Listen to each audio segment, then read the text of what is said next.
Let me tell you a story with a twist you'll never see coming. We'd been together for about 20 years, two school kids, a mortgage, a shared loan, basically tied at the hip by marriage and mutual responsibility. Our little daughter was our pride and joy, and we both shared a love for gardening. My spouse made the best homemade preserves for winter, and believe it or not, that's where it all began. One hot summer afternoon, we were out in the garden when our neighbor Jacob dropped by for what he called a glass of tea. We'd always gotten along well.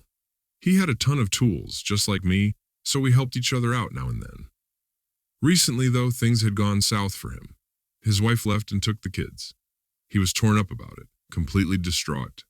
As good country neighbors, we tried to be there for him as much as we could. We invited him into the house, opened several bottles of whiskey, and started chatting. Actually, the conversation turned to wives, as well as the situation with our neighbor. And then Jacob asked, "Why do you always have such delicious canned food?" "Stella, they have a perfect taste.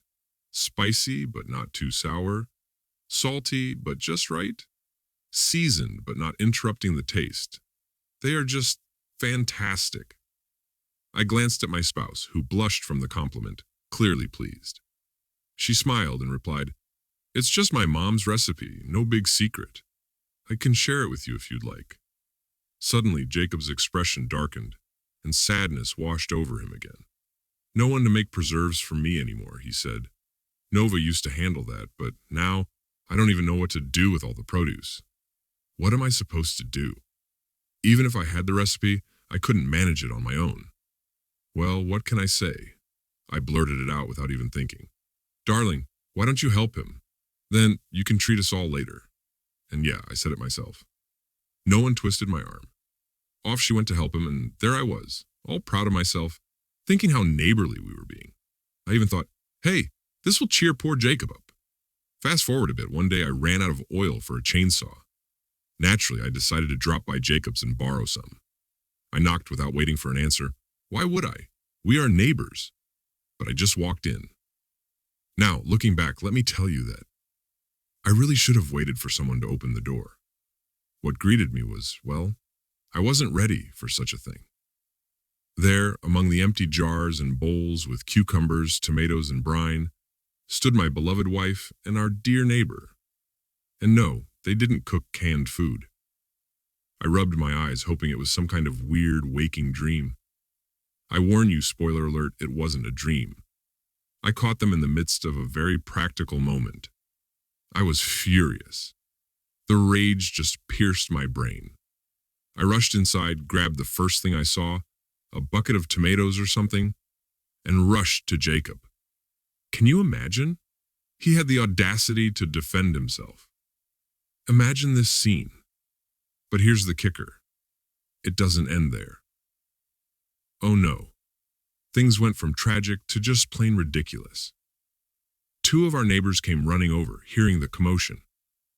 Now, we all know each other since our plots are close. One's a middle-aged bachelor and the other, pushing 50, is married with kids.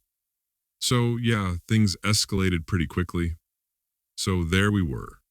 Me and this scumbag going at it, fists flying. My wife was off to the side, bawling her eyes out, probably scrambling to come up with some excuse that might make sense. Then, out of nowhere, these two women burst in, screeching and rushing over like they were there to save the day. The day. And guess who they're trying to protect? Yep, him. They're both shouting things like, "Don't you dare touch our man." Can you imagine that? But oh, it didn't take long when they realized that their so-called man had become attached to my wife, and not just to them. They quickly switched sides. Suddenly, I received reinforcements. In the end, the neighbor ran away and disappeared into the woods, scared by the whole scene, which was watched by half the village.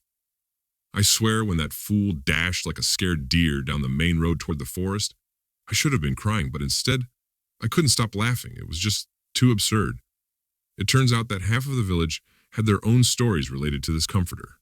He walked around each of them, singing his sad song about being lonely with a broken heart. The fact is, he didn't seem too picky. He didn't have any preferences at all when it came to who he was comforting.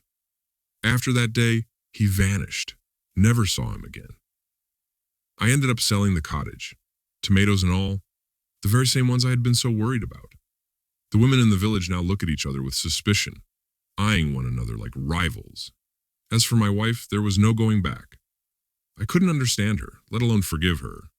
We got divorced, and all the follow-up that comes with it followed. That's my little tomato cucumber tale for you.